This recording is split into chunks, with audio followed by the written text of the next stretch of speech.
ایک واقعہ اس سلسلے میں عرض کرتا ہوں، اور حضرت عبد الرحمن بن عوف رضی اللہ تعالیٰ عنہ اس کے راوی ہیں، فرماتے ہیں کہ میدان بدر میں ایک مرحلہ وہ تھا کہ ایک آدمی ادھر سے لڑنے کے لیے آتا تھا، پھر ایک ادھر سے لڑنے کے لیے آتا تھا۔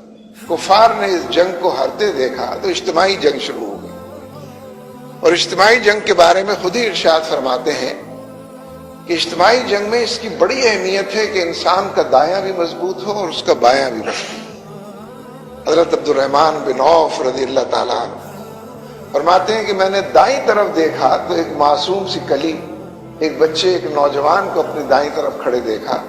دل ہی دل میں میں نے کہا کہ عبد الرحمن تم تو مارے گئے، تمہارا دایاں تو بہت ہی کمزور، یہ کیا گل کھلائے گا، کہاں تک جائے گا؟ فرماتے ہیں پھر میری بائیں طرف نظر پڑی تو ایک اور معصوم سے بچے کو میں نے اس طرف کھڑے دیکھا، بس پیروں تلے زمین نکل گئی، اور میں نے اپنے آپ سے کہا کہ تمہارا تو دایاں بھی کمزور ہے اور بایاں بھی کمزور ہے۔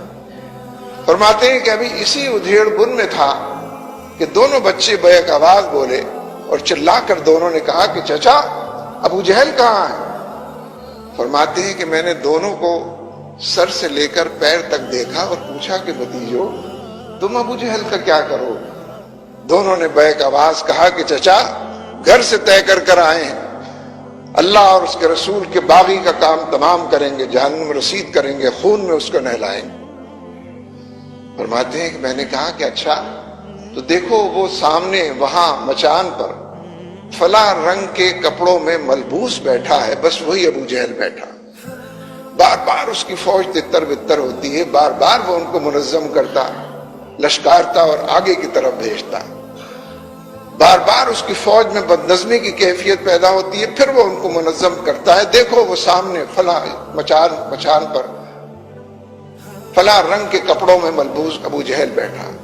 فرماتے ہیں کہ ابھی بات ادھوری تھی، ابھی کچھ کہنا باقی تھا کہ دونوں بچے طوفان کی طرح اٹھے، بجلی کی طرح کوندے، آندھی کی طرح بڑھے، مچان کے قریب پہنچے، دونوں نے وار کیا، دونوں کا تلوار کا وار ابو جہل کی گردن پر لگا، ابو جہل مچان سے نیچے گرا، خاک اور خون کے اندر لتھڑا ہوا ابو جہل انہی زخموں کی تاب نہ لاتے ہوئے جہنم رسید۔ یہ دو بچے کون ہیں؟ معاذ اور موعوذ رضی اللہ تعالیٰ۔ کیا بات، یہ واقعہ تو ہم بیان کرتے رہتے ہیں، لوگ سنتے رہتے ہیں، لوگ بیان کرتے ہیں، ہم سنتے ہیں، پڑھتے ہیں، لکھتے ہیں۔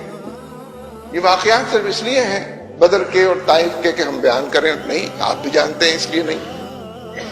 یہ زندہ اور تابندہ واقعات۔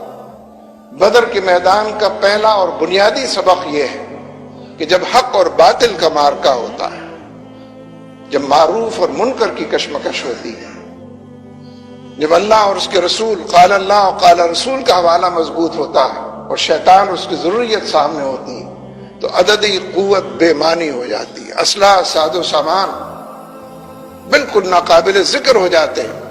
در حق خود عددی قوت، حق کے اندر خود اسلحہ اور ساز و سامان، حق کے اندر وہ کر و فر اور وہ تمام چیزیں مضمر و پناہ ہیں کہ وہ باطل کو شکست دے سکے۔ باقی تو پھر نام لینے کے لیے میں اور آپ موجود ہیں اور دوسرے لوگ ہیں۔ اس لیے نظریاتی کشمکش کے دور میں اور حق اور باطل کے عنوان سے میدان عمل میں نکلنے کے حوالے سے اس ایمان کو پختہ کرنے کی، ان قدموں کو جماؤ کی، استقلال اور عزم و ہمت کی، استقامت اور العزمی کی ضرورت ہے۔ اور بدر اس طرح رہنمائی کرتا ہے کہ ہر دور کے اندر یہ بدر، فضائے بدر